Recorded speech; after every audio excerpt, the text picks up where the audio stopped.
Number 10. The Eye of Sauron. A great eye, lidless, wreathed in flame. One of the most memorable images from the Lord of the Rings trilogy is the giant, fiery eye that sits atop the Dark Tower and watches Middle-earth.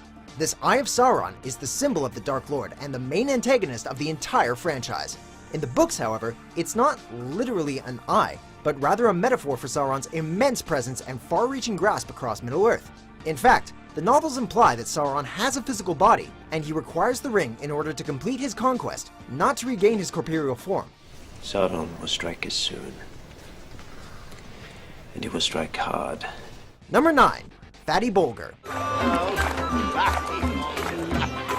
Lovely to see you. Welcome. We all know the original gang of hobbits who leave the Shire. Frodo, Sam, Merry, and Pippin. What you may not have known is that the gang was supposed to be 5, with an additional hobbit named Fredegar Fatty Bolger. In the books, Fatty elects to stay behind, partly out of fear, but also to make it seem like Frodo never left. In the novels, he even helps fight against Saruman when the wizard takes over the Shire. Bolger makes only a fleeting appearance in the extended edition of the Fellowship of the Ring.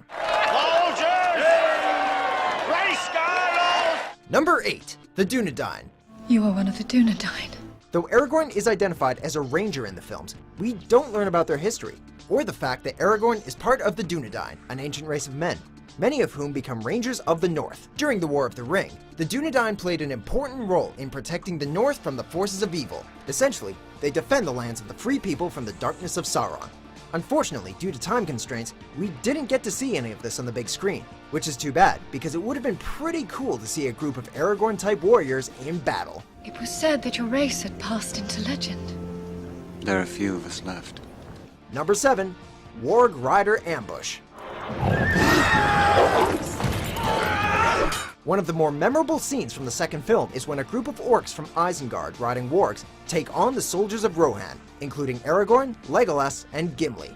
It's a particularly brutal scene, with wargs and horses smashing into each other, with the battle nearly killing Aragorn when he topples over a cliff into a river. However, none of this actually happens in the books. In fact, Aragorn is never forcefully separated from the group. Despite this, it's definitely one of the cooler additions to the film.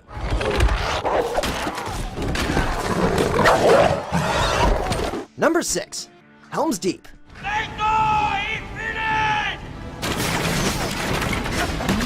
Although the Battle of Helm's Deep is one of the most iconic moments in the entire franchise, it's significantly different on screen than it is in the books. In the film, there are only 300 men fighting for Rohan, but at the last second they're aided by a group of elves. In the book, however, the conflict is called the Battle of the Hornburg, and there's around 2,000 Rohan soldiers who are able to withstand the assault without the elven assistance.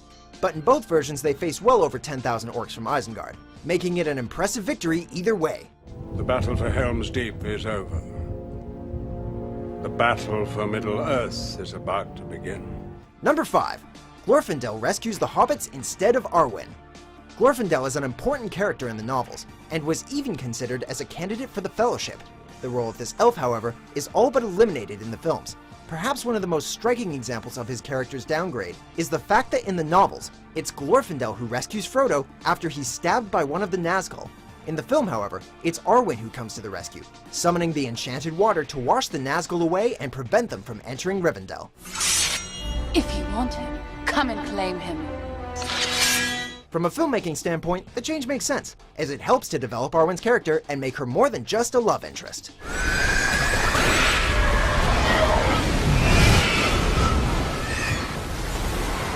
Number 4.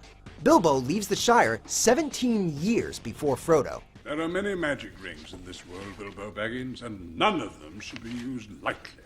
In the first film, Gandalf realizes pretty quickly that Bilbo's ring is not just an ordinary ring, and after a quick trip to Gondor, discovers that it's actually the One Ring of Power. This all happens in several minutes of screen time to help jumpstart the plot, but in the novel, it takes Gandalf much longer to put 2 and 2 together. In fact, Gandalf travels for 17 years in search of answers, popping into Hobbiton every now and then during that stretch of time, before discovering the truth. Then, and only then, does he send Frodo on his journey.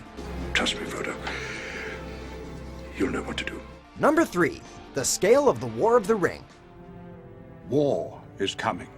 Although the film franchise essentially covers the War of the Ring, it basically boils down to 2 major battles, while Frodo attempts to destroy the ring. In the novels, the scale of the war is much, much bigger. Massive battles are fought at Dale, Mirkwood, and Lorien, none of which are shown in the film. In fact, the war is actually divided into two different theaters, the Southern Theater and the Northern Theater. Obviously, Peter Jackson couldn't show all these battles in just 3 films, since it would take a Band of Brothers-esque miniseries to accurately portray how huge the war was. Perhaps a future project? Don't you know we're at war? Number 2. Tom Bombadil.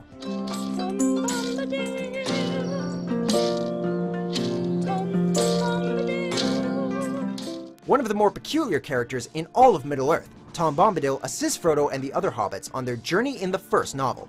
It's quite possible that he's the oldest being in Middle-earth, and even the One Ring has no power over him. His character was completely cut from the films, however, with Peter Jackson stating that Bombadil does nothing to advance the story. Jackson did keep some of his dialogue, however, giving the lines to Merry and Pippin instead. That was good. Let's get another one. Number 1. Saving the Shire. We set out to save the Shire, Sam. And it has been saved.